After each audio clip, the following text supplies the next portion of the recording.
ओम शांति। आज के क्लास में आप सभी का एक बार पुनः स्वागत है। जैसा कि आप सभी जानते हैं कि 21 जून को विश्व योग दिवस के रूप में पूरे विश्व में मनाया जाता है।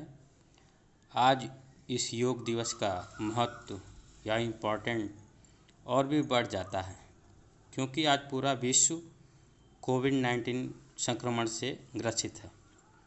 जैसा कि एक्सपर्ट या विशेषज्ञों का मानना है कि जिसकी इम्यूनिटी जितनी अच्छी होगी या जिसकी रोग प्रतिरोधक क्षमता जितनी अच्छी होगी, वह व्यक्ति इस रोग से उतना ही जल्दी ठीक हो सकता है या रोग को हरा सकता है या रिकवर हो सकता है। इस भौतिकवादी युग में मनुष्य अपने आप को मशीन की तरह बना लिया है। क्या करना है और क्या नहीं करना है किसी को कुछ पता नहीं है। क्या खाना है, कब खाना है, कब जागना है और कब सोना है, और क्या नहीं करना है ये किसी को कुछ पता नहीं है। ये अपनी आदतों के कारण मनुष्य अपने आप को रोगी बनाता जा रहा है। इस कमजोरी को दूर करने के लिए हमने आज अष्टांग योग का सहारा लिया है, जो कि आज का हमारा टॉपिक है। महर्षि पतंजलि के अनुसार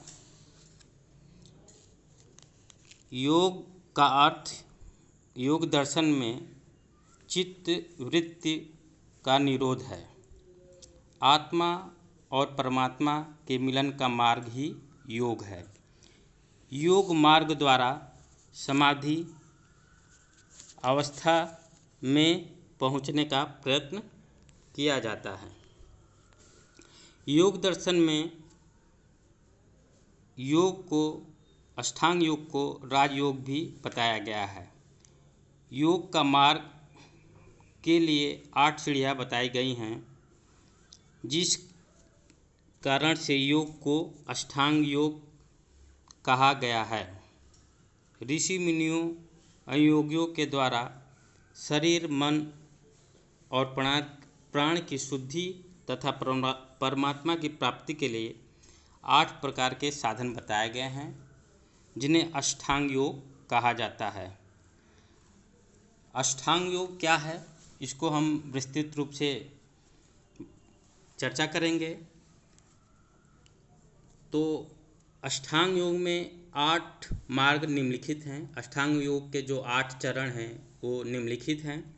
पहला है यम, दूसरा है नियम, तीसरा है आसन, चौथा है प्राणायाम, पांचवा है प्रत्याहार, और छठवा है धारणा, और सातवां है ध्यान, और आठवां है समाधि। तो ध्यान, धारणा और लास्ट में है जो मोक्ष है। मोक्ष की प्राप्ति ही समाधि है, जो मनुष्य का मुख्य लक्ष्य है। तो पहला जो इसका है वो यम है।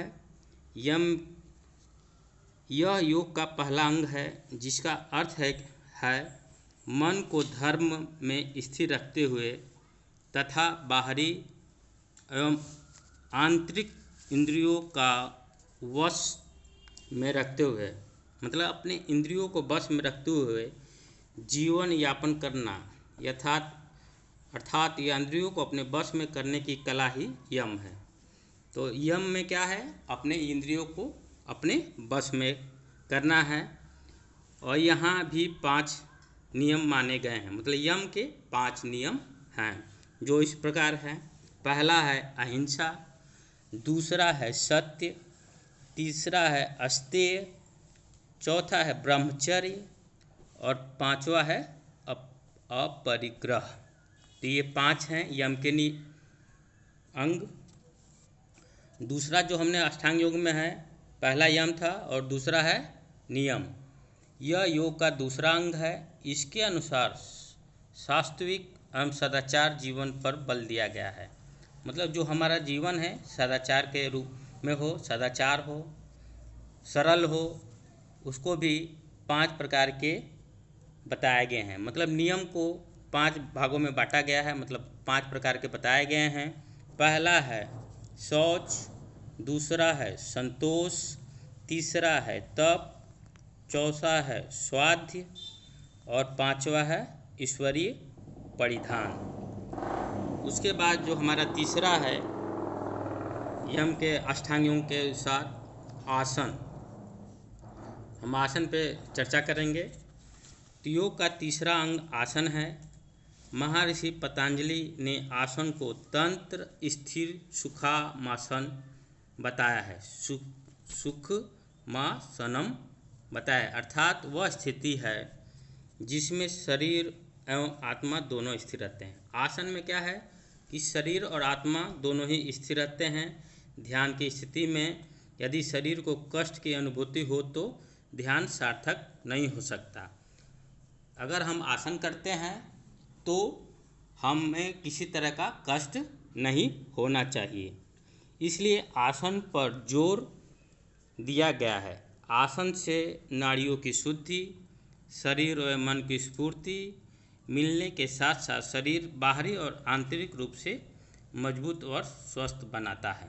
मतलब कि अगर हम आसन करते हैं तो इसमें किसी तरह का स्ट्रेच या मतलब जो है दर्द नहीं होना चाहिए, और ये शरीर और वो आंतरिक और बाह्य रूप से स्वस्थ बनाता है आसन। उसके बाद हम आते हैं चौथा जो इसका रूप है प्राणायाम। प्राणायाम यह योग का चौथा अंग है। प्राणायाम का शाब्दिक अर्थ प्राण का संयम करना, अर्थात श्वास प्रक्रिया को नियंत्रित करके उसमें एक क्रम लाना प्राणायाम कराता है। मतलब कि जो हमारा ऑक्सीजन लेते हैं और छोड़ते हैं उसके आयतन पे नियंत्रण करना ही प्राणायाम है। जो हम सांस लेते हैं या छोड़ते हैं उसको नियंत्रित करना ही प्राणायाम है।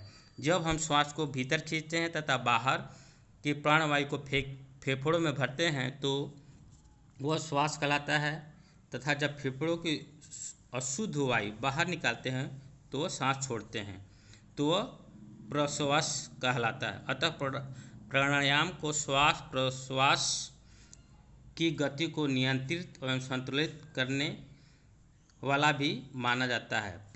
प्राणायाम समाधि में पूर्णतः लाभकारी सिद्ध होता है।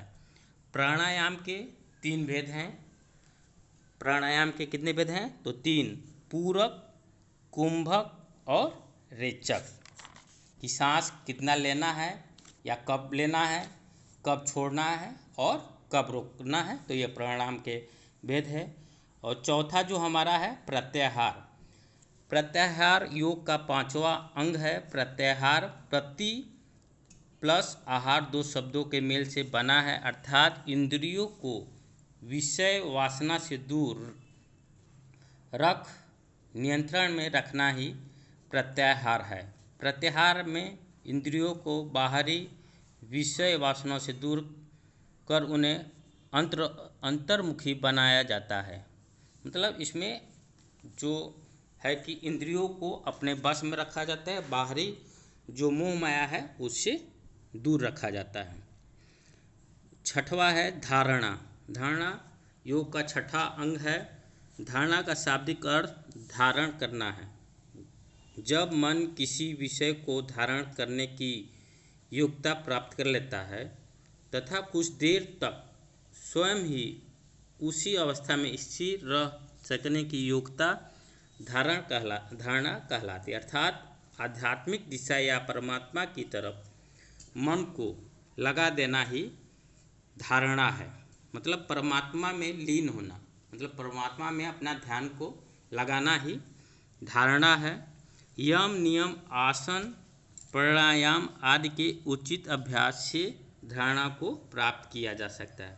जो इसके पीछे के जो हैं यम है, नियम है, आसन है और प्राणायाम को अगर हम उचित रूप से या अभ्यास करते हैं, उसमें प्रकाष्ठा मतलब पा लेते हैं, अभ्यास करते करते उसके रूप को पूर्णतः प्राप्त कर लेते हैं, तो हम धारणा को सिद्ध कर देते हैं। उसके बाद जो हमारा 7वां जो आता है वो है ध्यान, मेडिटेशन। ध्यान योग का 7वां अंग है। ध्यान का अर्थ है मन को किसी विषय में बिना किसी बाहरी और अंदरूनी अवरोध के लगाए रखना। दूसरों शब्दों में हम यूँ भी कह सकते हैं कि ध्यान धारणा परिपक्व एवं संतुलित रूप है। ध्यान को वर्तमान में जीने को रूप में भी लिया जा सकता है। वर्तमान में रहकर जीवन बिताते हुए मन को चंचलता समाप्त कर उसमें एकाग्रता लाई जाती है तथा मानसिक शक्ति को परिपक्व बनाया जा सकता है। मतलब मेडिटेशन के माध्यम से हम अपनी इंद्रियों को जागृत करते हैं और उसमें ध्यान लगाते हैं।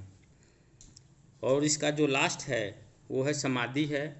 समाधि योग का अंतिम अंग है। समाधि वह अवस्था है जब साधक अपनी लगन या भक्ति में इतना लीन या खो जाता है कि उसे स्वयं का भी बोध नहीं रहता है तथा वह केवल अपने आराध्य में ही लीन हो जाता है। लीन हो जाए अपने आराध्य में, मतलब कि अपने भगवान में लीन हो जाए, अर्थात अपने मन को चंचलता को अपने वश में कर ले। समस्त विषय वासनाओं से हटकर एकाग्र करना ही समाधि है। समाधि ध्यान की चरम अवस्था है। जब साधक अपने ध्यान अवस्था को प्राप्त कर लेता है तब वह समाधि में प्रवेश कर जाता है। उस अवस्था में उसे केवल अपना आराध्य ही नजर आता है। आराध्य में ही तल्लीन होने से समाधि की अवस्था प्राप्त होती है और इस अवस्था में पहुंचकर साधक अपनी मंजिल को प्राप्त कर लेता है। धारणा ध्यान समाधि तीनों योग का अंतरंग साधन इंटरनल मीन्स कहा जाता है। तो आज आपने अष्टांग योग के बारे में हमने थोड़ा सा चर्चा किया। ये तो हो गया अष्टांग योग। अब हम अपने दैनिक जीवन पे थोड़ा सा बात करें।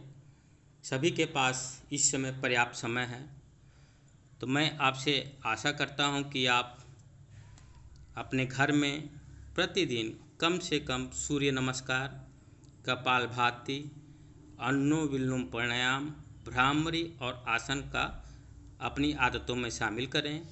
और अंत में मैं आपसे आशा करता हूं कि आप इसका अभ्यास निरंतर करेंगे और अपनी रोग प्रतिरोधक क्षमता को बढ़ाएंगे। आज के क्लास में बस इतना ही। ओम शांति।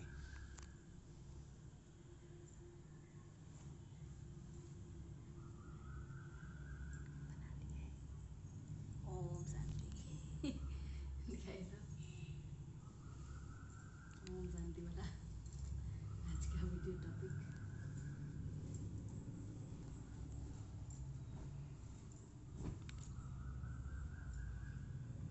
एक जो कॉपी लाए थे आप, उस पे लिखा कीजिए।